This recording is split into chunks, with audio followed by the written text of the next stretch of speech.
Hi friends, നമസ്കാരം. നമ്മുടെ ഇഷ്ടവിശേഷമായ സ്നേഹക്കൂടിന്റെ വിശേഷമായിട്ട് വന്നിരിക്കുന്നത്. അപ്പൊ എല്ലാവർക്കും നല്ലൊരു ദിവസം ആശംസിച്ചുകൊണ്ട് തന്നെ വിശേഷത്തിലേക്ക് പോകാം. അപ്പൊ തുടങ്ങുമ്പോൾ തന്നെ കാണുന്നത് നമ്മുടെ പല്ലവി ആ സ്വർണവുമായിട്ട് നേരെ പൂർണിമയുടെ അടുത്തേക്ക് ചെല്ലുകയാണ്. അപ്പം എന്നാലും മോളെ എന്ന് പറഞ്ഞാൽ സങ്കടപ്പെട്ടിങ്ങനെ നിൽക്കുകയാണ് എല്ലാവരും. അതെ, അമ്മയും സേതുവേട്ടനും ഒക്കെ എന്നെ എന്താണെങ്കിലും ശരിക്കും പറഞ്ഞാല് ഈ ഇവിടേക്ക് മരുമകളായിട്ട് സ്വീകരിച്ചതല്ലേ പൊന്നുമടത്തിലേക്ക്, പിന്നെ എന്താ, അതുകൊണ്ട് തന്നെ ഇതെന്റെ കടമയായിട്ടാ എനിക്ക് തോന്നുന്നത്. എല്ലാ കാര്യത്തിനും ചേർന്ന് തന്നെയാ നമ്മൾ നിൽക്കേണ്ടത്. ഇനിയും എതിര് പറയാതെ ഇതൊന്ന് സ്വീകരിക്കണം എന്ന് പറഞ്ഞ് പല്ലവി നിർബന്ധിച്ച് നമ്മുടെ പൂർണിമയുടെ കയ്യിലേക്ക് കൊടുക്കുകയാണ് കേട്ടോ. അപ്പൊ പൂർണിമ അത് വാങ്ങി എന്നിട്ട് പല്ലവിനെ ഇങ്ങനെ കെട്ടിപ്പിടിച്ച് നിന്നത് കരയാണ് കേട്ടോ. അപ്പൊ ഇത് കണ്ടപ്പോ എല്ലാവർക്കും എന്നാലും ഇതെല്ലാം മോളെ, ഇതെല്ലാം പിന്നെ അവരാഗ്രഹിച്ച ആ മുതലിനേക്കാൾ 10 ഇരട്ടി മൂല്യമുണ്ട് ഈ പൊന്നിന്. വേറൊന്നും വേണ്ട, ഋതുവിന്റെ കല്യാണം അത് നടന്നു പോട്ടെ, അത്ര മാത്രമേ ഉള്ളൂ എന്റെ മനസ്സില് എന്ന് പറഞ്ഞു കേട്ടോ. അപ്പൊ വേഗം തന്നെ പൂർണിമ അതെ, ബാക്കി പൊന്നിനുള്ള വക ഈശ്വരൻ കണ്ടെത്തി തരുമായിരിക്കും എന്ന് പറഞ്ഞ് ഇങ്ങനെ പൂർണിമ ഇങ്ങനെ നിൽക്കുകയാണ്. അപ്പൊ കുറച്ചു നേരം ശ്രീഹരി അവിടെ നിന്നിട്ട് ശ്രീഹരി അച്ഛനെയും കൂട്ടി അകത്തേക്ക് പോയി.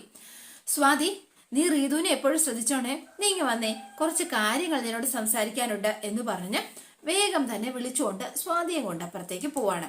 അപ്പൊ പൂർണിമ ഇങ്ങനെ നിന്ന് സങ്കടപ്പെട്ടുകൊണ്ട് നിന്നപ്പോഴത്തേനും ബേബി ചേച്ചി അങ്ങോട്ടേക്ക് ചെല്ലുകയാണ്. ബേബി ചേച്ചി എന്നിട്ട് അതെ പൂർണിമ ചേച്ചി ഒരു കാര്യം ചോദിക്കട്ടെ എന്ന് ചോദിച്ചു. അതെ, മറ്റൊന്നുമല്ല, ഇതിപ്പം ആ ഗർഭമല്ലേ പ്രധാന പ്രശ്നം.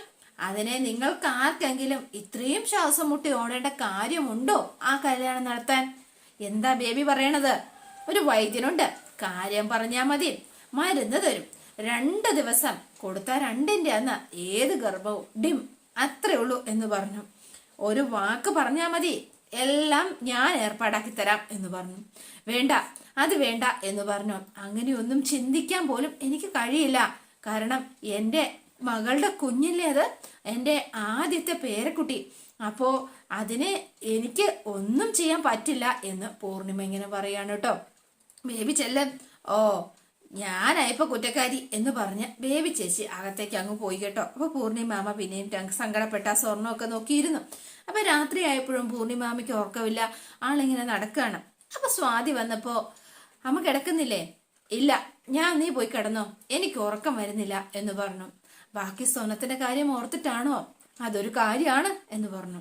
എങ്കിലും ഇനിയും പവൻ എത്ര വേണ്ടി വരും എന്നായിരുന്നു പൂർണിമയുടെ സങ്കടം. അപ്പോഴേക്കും ശ്രീഹരിയും അച്ചും കൂടി വേണ്ട അങ്ങോട്ടേക്ക് വരികയാണ്. അമ്മേ എന്ന് വിളിച്ചോണ്ടാണ് കേട്ടോ വന്നത്. അപ്പൊ ഒരു ചിരിയൊക്കെ ചിരിച്ച് അച്ചു ഭയങ്കര ഹാപ്പിയാണ് ആള്. അപ്പൊ നേരെ പൂർണിമയുടെ അടുത്തേക്ക് വന്നു. ഇത് അമ്മ ഏൽപ്പിക്കാനാ വന്നത്, അച്ചുവിന്റെ ആഭരണങ്ങളാ എന്നോടി പറഞ്ഞു. അപ്പം പൂർണിമയ്ക്കൊന്നും മനസ്സിലായില്ല കേട്ടോ. പൂർണിമ ഇങ്ങനെ നോക്കാണ് ഇതെന്താ സംഭവം എന്ന്. അല്ല, ഇത് അമ്മ ഏൽപ്പിക്കണം എന്ന് തോന്നി. എന്നെ എന്തിനായി ഏൽപ്പിക്കുന്നത്? എനിക്കെന്തിനാ ഇത്? ഋതുവിന്റെ കല്യാണം നടക്കണ്ടേ? അമ്മയ്ക്ക് അവൾക്ക് സ്വർണത്തിന്റെ കാര്യത്തിൽ നിർബന്ധ ബുദ്ധിയൊക്കെ ഉള്ളതല്ലേ. പക്ഷെ ഇത് നിങ്ങൾക്ക് തന്നതല്ലേ, അതിന് ഞങ്ങൾക്കിപ്പോ ഇത്രയും സ്വർണം വേണമെന്ന് ഒരു നിർബന്ധവും ഇല്ല എന്ന് ശ്രീഹരി പറഞ്ഞു കേട്ടോ. അപ്പം അച്ചു ഇങ്ങനെ നിൽക്കുകയാണ്. പ്രത്യേകിച്ച് അമ്മ ഇങ്ങനെ സമാധാനമില്ലാതെ ഓടുമ്പോ ഇത് അലമാരിയിലിരുന്നാലേ എനിക്ക് പൊള്ളും, എനിക്ക് മാത്രമല്ല അച്ഛനും എന്ന് പറഞ്ഞു. അതുകൊണ്ട് അമ്മ ഇത് സ്വീകരിക്കണം. അപ്പൊ സ്വാതിക്ക് ഭയങ്കര സന്തോഷമായി. സ്വാതി ഇങ്ങനെ നിൽക്കാണ്.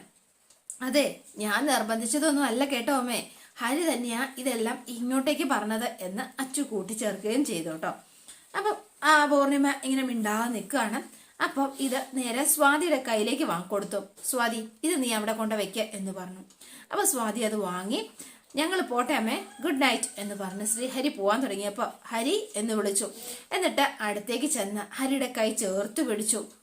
അതെ, ശരിക്കും പറഞ്ഞാല് മനസ്സില്ലാ മനസ്സോടെയാ എന്റെ മോളെ നിന്നെ ഏൽപ്പിച്ചത്. പക്ഷെ പണത്തെയും സ്വർണത്തെയും കാലം ഒക്കെ മൂല്യം കൽപ്പിക്കുന്നത് നീ എന്റെ മകൾക്കാണെന്ന് എനിക്കിപ്പോ മനസ്സിലായി ചെയ്തു, അല്ല ഹരി എന്ന് പറഞ്ഞു. അപ്പൊ ഹരിക്ക് ഭയങ്കര സന്തോഷം. ഇതിനേക്കാൾ നല്ലൊരു മരുമകനെ എനിക്ക് എന്റെ ജീവിതത്തിൽ ഇനി കിട്ടാനില്ല എന്നും എനിക്ക് മനസ്സിലായി എന്ന് ചേർത്ത് ശ്രീഹരിനെ ചേർത്ത് പിടിച്ചിരിക്കുകയാണ്. ഒരു ദിവസം പൂർണിമാമ തള്ളിക്കളഞ്ഞതായിരുന്നു ഈ ശ്രീഹരിനെ. അപ്പൊ അച്ഛനും നമ്മുടെ സ്വാതിക്കും ഒക്കെ ഭയങ്കര സന്തോഷമായി. എന്നാ മനസ്സമാധാനത്തോടെ കിടക്കുക. എന്നാൽ ഗുഡ് നൈറ്റ് എന്നൊക്കെ പറഞ്ഞ് ഇവരും പോയി കിടന്നു. പിറ്റേ ദിവസം രാവിലെ സേതുവും പല്ലവിയും കൂടി ഇതേ ക്ഷേത്രത്തിലേക്ക് പോയിരിക്കുകയാണ്. അതേണ്ട രണ്ടുപേരും വന്നിട്ട്, അതെ എന്താണെങ്കിലും സ്വർണ്ണമൊക്കെ ശരിയായില്ലേ സേതുവേട്ടാ? അത് എല്ലാവരുടെയും നല്ല മനസ്സ്. ഹരിയോട് സേതുവേട്ടൻ പ്രത്യേകം ഒരു നന്ദി പറയണം. അവനിവിടെ വന്നു കയറിയതല്ലേ. ശരിക്കും സ്വന്തം ഭാര്യയുടെ സ്വർണമെടുത്ത് ഭാര്യയുടെ അനിയത്തിയുടെ കല്യാണത്തിന് ആരും കൊടുക്കില്ലല്ലോ. നല്ല മനസ്സല്ലേ. അതിന് ഏറ്റവും വലിയ നന്ദി പറയാനുള്ളത് നിന്നോടാ പല്ലവി. അതെ, ഞാൻ സ്വർണം തന്നതൊന്നും കൂട്ടണ്ട. സ്വർണം എന്റേതെന്ന് പറയുമ്പോ അത് സേതുവേട്ടനോട് അവകാശപ്പെട്ടതല്ലേ. അതൊന്നും അല്ല. അതൊക്കെ മാറ്റിവെക്കാൻ തയ്യാറായത് സ്വന്തം ജീവിതമാ. സ്വർണവും പണവും ഒക്കെ കൊടുത്തു, ശരിയാ. അതിനപ്പുറത്തേക്ക് നിശ്ചയിച്ചുറപ്പിച്ച ഒരു കല്യാണമാ മാറ്റിവെച്ചിരിക്കുന്നത്. അതാ പ്രശ്നം എന്ന് പറഞ്ഞു സേതു. അപ്പൊ പല്ലവി ഒന്നും മിണ്ടുന്നില്ല കേട്ടോ. പല്ലവി എന്താ ചെയ്യേണ്ടതെന്നറിയാതെ ഇങ്ങനെ സങ്കടപ്പെട്ടാ. ഞാൻ ത്യാഗം ചെയ്തത് എന്റെ കുടുംബത്തിന് വേണ്ടിയിട്ടാ. പക്ഷെ പൊന്നുമടത്തിലെ അഭിമാനം സംരക്ഷിക്കാൻ ഇത്രയും വലിയ സങ്കടം സഹിച്ച് സ്വന്തം ജീവിതം മാറ്റിവെച്ച് ഋതുവിനെ നിനക്ക് സഹിക്കേണ്ടി വരില്ലല്ലോ. ഋതു അന്യാണെന്ന് ശരിക്കും പറഞ്ഞാൽ ഞാൻ കരുതിയാൽ മാത്രമാണ് അങ്ങനെ ഒരു പ്രശ്നം വരിക സേതുവേട്ടാ. സേതുവേട്ടനെയും കുടുംബത്തെയും എന്റേതാണെന്നും എന്റെ മാത്രമാണെന്നും ഞാൻ സ്വീകരിച്ചു കഴിഞ്ഞതാ. എന്റെ ഭർത്താവിന്റെ വീടും കുടുംബാംഗങ്ങളും തന്നെയാ പൊന്നുമടത്തില്. ഒരു താലിച്ചരട് സേതുവേട്ടൻ കെട്ടുന്ന ആ ഒരു മുഹൂർത്തം അത് മാറിയേക്കാം, അത്രേ ഉള്ളൂ. അത് സാരമില്ല. ഈശ്വരൻ കാവൽ നിൽക്കുന്ന ഏതെങ്കിലും ഒരു നിമിഷം ആ താലിച്ചരട് എന്റെ കഴുത്തിൽ വീഴും, അത് മതി എന്ന് പല്ലവി പറഞ്ഞു. എന്നിട്ട് ഇവർ രണ്ടുപേരുടെ നേരെ പോവാണ്. അപ്പൊ അതേ പൂർണിമാമ ഇന്ദ്രപ്രസ്ഥത്തിലെത്തിയിരിക്കുകയാണ്. അപ്പൊ ഇവരോട് ഇവർ പറഞ്ഞിട്ട് ഡിമാൻഡുകളൊക്കെ അംഗീകരിച്ചു എന്ന് പറയണമല്ലോ. അപ്പൊ പൂർണിമാമ വന്നു. അപ്പൊ ഇന്ദ്രനും ആ മൈക്കും രാജലക്ഷ്മിയും ഉണ്ട്. അപ്പൊ ഇവര് മൂന്നുപേരും ഇരുന്ന സമയത്ത് നിങ്ങൾ പറഞ്ഞ ഡിമാൻഡുകളെല്ലാം ഞങ്ങൾക്ക് സമ്മതമാണ് എന്ന് പറഞ്ഞു. സ്വർണം മുഴുവൻ തന്നെ തരാം, പിന്നെ പറഞ്ഞ ദിവസം ആ ദിവസം തന്നെ കല്യാണം ഫിക്സ് ചെയ്യാം എന്ന് പറഞ്ഞു. അപ്പൊ ഭയങ്കര സന്തോഷമായി ഇന്ദ്രന്. പിന്നെ പല്ലവിയുടെയും സേതുവിന്റെയും കല്യാണം മറ്റൊരു ഡേറ്റിലേക്ക് മാറ്റിവെക്കാം. ഇനി ഒരു ഡേറ്റിലും ഈ കല്യാണം നടക്കില്ല, നടത്താൻ ഈ ഇന്ദ്രൻ സമ്മതിക്കില്ല എന്ന് മനസ്സിലിങ്ങനെ പറഞ്ഞുകൊണ്ടാണ് ഇന്ദ്രൻ ഇങ്ങനെ ഇരിക്കുന്നത്. അപ്പൊ വേഗം തന്നെ ഭയങ്കര ഹാപ്പി ആയിട്ടാണ് ഇന്ദ്രന്റെയും രാജലക്ഷ്മിയും. നന്നായി, എന്നാണെങ്കിൽ പറഞ്ഞതെല്ലാം തരാൻ സമ്മതിച്ചല്ലോ എന്ന് വേഗം രാജലക്ഷ്മി ഇങ്ങനെ പറയാണ് കേട്ടോ. അപ്പം ഇന്ദ്രൻ, അതെ അമ്മ സങ്കടപ്പെടേണ്ട. അമ്മ ഈ ജീവിതത്തിൽ എടുത്ത ഏറ്റവും നല്ലൊരു തീരുമാനമായിരിക്കും ഇത്. ഒരു കാര്യം ചോദിച്ചോട്ടെ, വിവാഹത്തിന് മറ്റൊരു തീയതി നോക്കിയാലോ എന്ന് ചോദിച്ചു. അതെന്താ? അപ്പൊ വേഗം ഇന്ദ്രൻ ചോദിക്കാണ്, അതിനെന്നാ? അല്ല, ഇത് സേതുവും പല്ലവിയും ഒരുപാട് ആഗ്രഹിച്ചെടുത്ത ആ ഒരു തീയതി ആയിരുന്നു ഇത് അല്ലെ. കല്യാണം ഈ ദിവസം തന്നെ നടത്തണമെന്നില്ലല്ലോ. ഉണ്ടമ്മേ എന്ന് പറഞ്ഞ ഇന്ദ്രൻ വേഗം ചാടി എഴുന്നേറ്റു.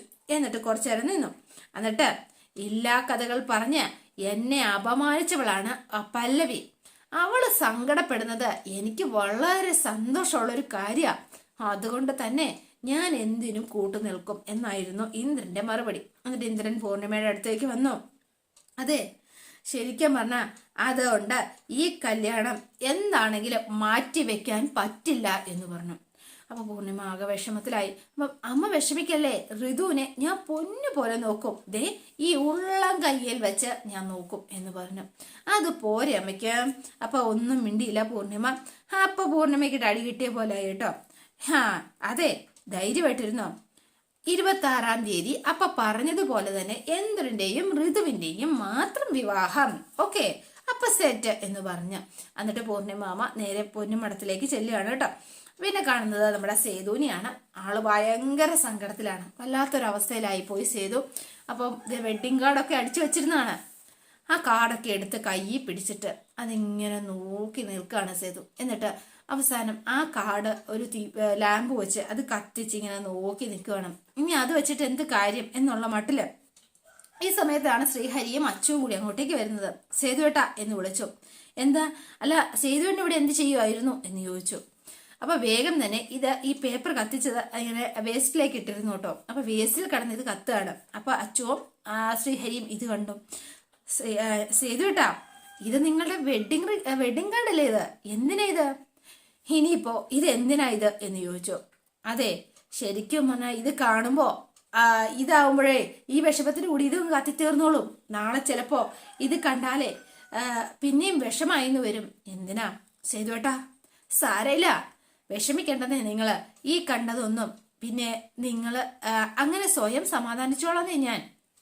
എന്തായാലും നിങ്ങൾ ഇനി ഈ കാര്യമൊന്നും ആരോടും പറയാൻ പോകണ്ട എന്ന് പറഞ്ഞ് സേതു പുറത്തേക്ക് പോയി. അവരാ വെഡിങ് കാർഡ് ഇങ്ങനെ കത്തുന്നത് കണ്ട് അവർക്കും വല്ലാത്ത സങ്കടമായി. സേതു ഇങ്ങനെ ഓരോന്ന് ആലോചിച്ച് പല്ലവിയായിട്ടുള്ള ഓരോ നിമിഷങ്ങൾ ആലോചിച്ച് നിൽക്കുമ്പോഴാണ് ഋതു അകത്തേക്ക് വരുന്നത്.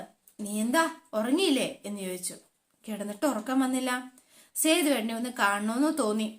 എല്ലാവരും പറയുന്നത് ഞാൻ കാരണമാ പല്ലവിയുടെയും സേതുവേട്ടന്റെയും വിവാഹം മുടങ്ങിയെന്നാ. ആര് പറഞ്ഞു? നീയല്ലല്ലോ അങ്ങനെ ഒരു ഡിമാൻഡ് വെച്ചത് എന്ന് സേതു ചോദിക്കാണ്. ജിത്തല്ലേ?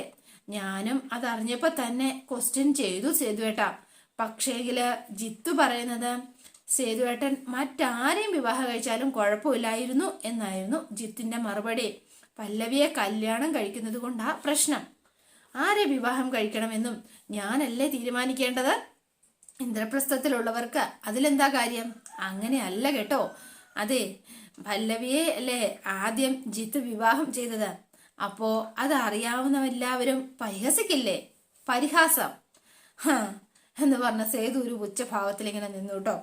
അതെ, അത് അർഹിക്കുന്നവരെ തേടി എപ്പോഴും അത് വന്നുകൊണ്ടിരിക്കും, അത് ഉറപ്പല്ലേ. ഒരു കാര്യം ചെയ്യ്, ഈ നമുക്കിത് പറ്റി സംസാരിക്കണ്ട, നമുക്ക് ഈ വിഷയം വിടാം. നീ ഒരു കാര്യം ചെയ്യ, നീ പോയി കിടന്നോ എന്ന് പറഞ്ഞു. അപ്പൊ ഋതു പിന്നെയും അവിടെ നിന്ന് പരുങ്ങാണ്. നിനക്കിനി എന്തെങ്കിലും വേറെ ന്യായീകരിക്കാനുണ്ടോ എന്ന് ചോദിച്ചു. അപ്പൊ ആളുടെ കണ്ണ് നിറഞ്ഞൊഴുകാണ് കേട്ടോ. എന്നിട്ട് എന്താ, നീ പോയി കിടന്നോ, ഇതൊന്നും സാരമില്ല. അവസാനം ഋതു ഓടി വന്ന് സേതുവിന്റെ കാലിൽ വീഴാണ്. മോളെ എന്താ ഇത് എന്ന് ചോദിച്ചു. കുറെ ഞാൻ വേദനിപ്പിച്ചു, വിഷമിപ്പിച്ചു, പിന്നെ ഇപ്പോഴും എല്ലാം മറന്ന് എനിക്ക് മാപ്പ് തരണം എനിക്ക്. എന്താ ഋതു ഇത് എന്ന് ചോദിച്ചു. സേതുവേട്ടാ, എനിക്കറിയാം, ഞാന് ഒത്തിരി വിഷമിപ്പിക്കാന്ന് എനിക്കറിയാം. സാരമില്ല, ഞങ്ങളുടെ വിഷമൊന്നും നീ കാര്യാക്കണ്ട. ദേ, എല്ലാം നിന്റെ ജീവിതത്തെക്കുറിച്ചുള്ള ഉത്കണ്ഠ നിറഞ്ഞിട്ടുള്ള സങ്കടങ്ങളാ. നല്ലൊരു ജീവിതം ജീവിച്ച് കാണിച്ചു തരാം ഞാനും ജിത്തും. അതുപോരെ? മതി എന്ന് സേതു പറയാണ്. അത് മതി. ശരി, എന്നാൽ അത് കാണിച്ച് ഞാൻ തന്നിരിക്കും, ഉറപ്പായിട്ടും കാണിച്ചു തന്നിരിക്കും. എന്നെ വെറുക്കല്ലേ സേതുവേട്ടാ എന്ന് പറഞ്ഞു. ഒരിക്കലുമില്ല മോൾ, ഒരിക്കലും വിഷമിക്കേണ്ട എന്ന് പറഞ്ഞ് സേതു ചേർത്ത് പിടിക്കുകയാണ് ചെയ്തത്.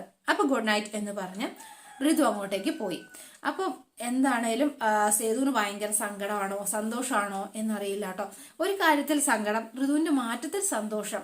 പക്ഷേങ്കിൽ റിന്ദന്റെ കയ്യിലേക്കാണല്ലോ കൊടുക്കുന്നതെന്ന് ഓർക്കുമ്പോൾ സേതുവിന് അതിലേറെ ടെൻഷൻ. അങ്ങനെ അതോടെയാണ് ഇന്നത്തെ വിശേഷം അവസാനിക്കുന്നത്. ഇനി നാളത്തെ വിശേഷം ഇതിലും ഗംഭീരമാണ്. അപ്പൊ എല്ലാവരും വെയിറ്റ് ചെയ്യുക. ഇഷ്ടപ്പെട്ടുവെങ്കിൽ ലൈക്ക് ചെയ്യാനും ഷെയർ ചെയ്യാനും മറക്കല്ലേ. തൊട്ടടുത്ത ബെൽ ബട്ടൺ കൂടെ ഒന്ന് ഞെക്കുകയാണെങ്കിൽ ഞാൻ ഇടുമ്പോൾ തന്നെ നോട്ടിഫിക്കേഷൻ ലഭിക്കുന്നതായിരിക്കും. പുതുപുത്തൻ വിശേഷമായിട്ട് എത്താം. Bye bye and see U.